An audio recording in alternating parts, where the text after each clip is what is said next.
Putin ने साफ किया कि रूस यूक्रेन वॉर की असल वजह को खत्म करके ही वो रहेंगे। उन्होंने कहा कि वे यूक्रेन के साथ बातचीत के लिए तैयार तो हैं, उसे नाटो में शामिल होने की जिद छोड़नी होगी और 2022 के बाद रूस ने जिन इलाकों पर कब्जा कर लिया है उन्हें मान्यता भी देनी होगी।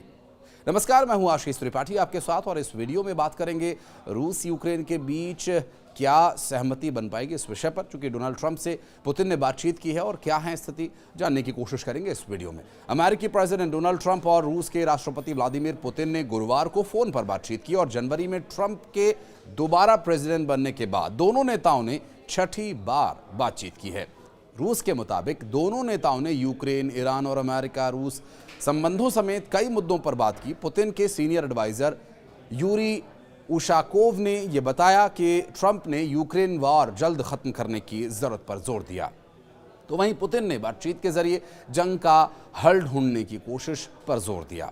यूक्रेन के संबंधों में वार्ता में ट्रंप ने वहां पर लड़ाई रोके जाने के लिए जल्द वार्ता शुरू करने पर जोर दिया और जवाब में पुतिन ने कहा कि रूस यूक्रेन के साथ वार्ता के लिए तैयार है। साथ ही रूसी राष्ट्रपति ने कहा कि उनका देश यूक्रेन के लिए तय लक्ष्यों को प्राप्त करना चाहता है और प्राप्त करके रहेगा, उन कारणों की जड़ों को नष्ट करेगा जिनसे युद्ध छिड़ा। पुतिन ने कहा कि रूस ने फरवरी 2022 में अपनी सेना तब यूक्रेन भेजी जब यूक्रेन सैन्य संगठन नाटो में शामिल होने की तैयारी में था। उस समय यूक्रेन रूसी भाषा बोलने वाले अपने नागरिकों की रक्षा करना भी नहीं चाह रहा था और यूक्रेन के इस अड़ियल रुख पर सहयोगी देश उसका साथ भी दे रहे थे।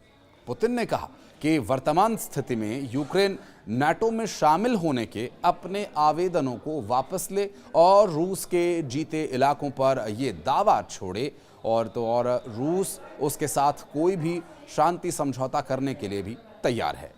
ट्रंप और पुतिन की बातचीत पर जेलेंस्की ने कहा कि दोनों बहुत अलग अलग हैं, उनके बहुत से विचार एक जैसे हैं और कई मामले उनकी समान रुचि वाले हैं जिन पर वे बात कर सकते हैं। इसलिए अब उनकी बातचीत के बारे में वो कोई अंदाज़ा नहीं लगा सकते। उनकी बातचीत मतलब जो ट्रंप और पुतिन के बीच बातचीत हुई।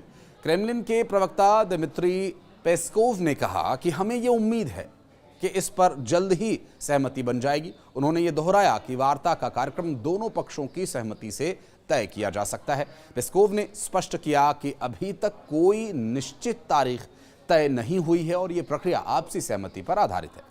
उन्होंने कहा कि ये एक पारस्परिक प्रक्रिया है। क्रेमलिन के प्रवक्ता के मुताबिक अगली वार्ता प्रक्रिया की गति कीव शासन और अमेरिका के मध्यस्थता करने के प्रयासों पर निर्भर करती है। उन्होंने ये भी कहा कि जमीनी हकीकत को नज़रअंदाज नहीं किया जा सकता, उसे ध्यान में रखना जरूरी है। रूस यूक्रेन के बीच पहली बैठक में कैदियों के अदला बदली पर भी सहमति बनी थी, जबकि दूसरी बैठक में 6000 यूक्रेनी सैनिकों के शवों की वापसी, बीमार और 25 वर्ष से कम उम्र के कैदियों की अदला बदली पर सहमति बनी थी। पहले दौर की वार्ता 16 मई को इस्तांबुल में हुई, जबकि दूसरे दौर में 2 जून को तुर्की में दोनों देशों के बीच सहमति हुई थी। पिछली बैठक में यूक्रेन के रक्षा मंत्री रोस्तम उमरोव ने प्रस्ताव दिया था कि तीसरी बैठक जून के आखिरी हफ्ते में आयोजित की जाए, लेकिन ये वार्ता नहीं हो पाई। 2 जून को हुई सहमति के बावजूद रूसी मीडिया ने बताया कि क्रेमलिन ने संघर्ष विराम के लिए 2 प्रस्ताव दिए थे, जिसमें यूक्रेनी सेना को 4 क्षेत्रों दोनेत्स्क, लुहांस्क, खेरसोन और जापोरिज्जिया से हटाने की मांग की गई थी, जिन्हें रूस अपना हिस्सा मानता है और इसके अलावा 100 दिन के अंदर यूक्रेन में राष्ट्रपति चुनाव कराने की शर्त भी रखी गई थी। यूक्रेन के राष्ट्रपति व्लादिमीर जेलेंस्की इन मांगों को शांति की मंशा के विपरीत बता रहे हैं और उनकी तरफ से नए प्रतिबंधों की मांग की गई।